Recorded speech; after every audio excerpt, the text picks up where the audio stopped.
Donc vous allez démarrer de l'ion 10 maintenant. Voilà, l'ion 10.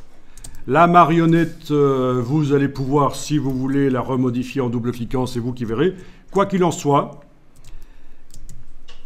on va aller mettre derrière ici un fond uni sur un calque.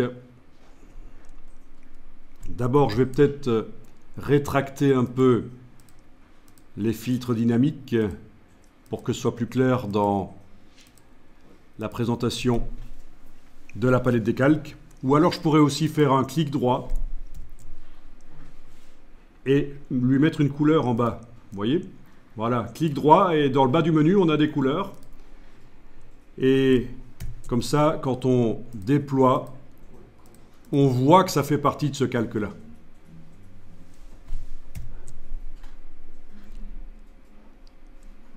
Le calque ici, 1, ne sert plus du tout. C'était le premier essai où on avait gommé, donc je vais jeter le calque 1. Je vais créer un calque.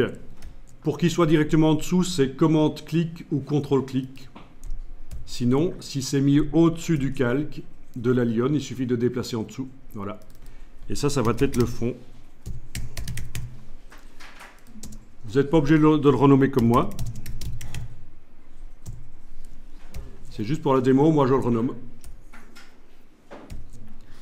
Vous enregistrez le fichier sous le numéro 11.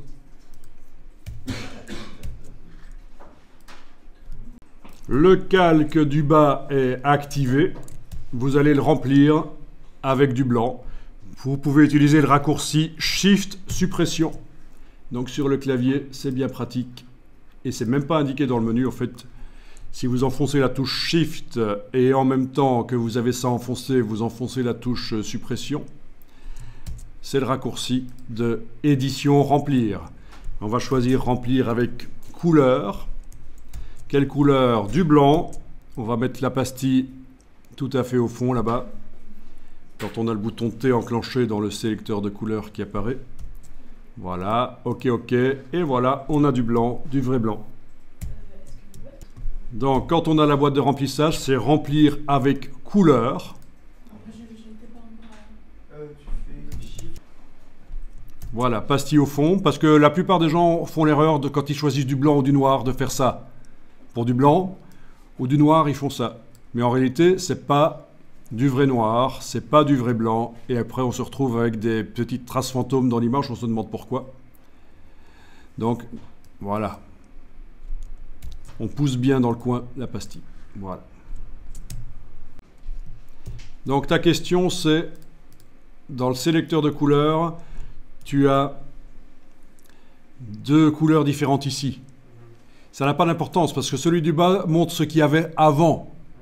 Et celui du haut, c'est ce que tu es en train de choisir, c'est ce qui compte. Voilà. C'est juste pour que parfois on puisse comparer l'avant-après, mais dans ce cas-ci, il n'y avait pas besoin.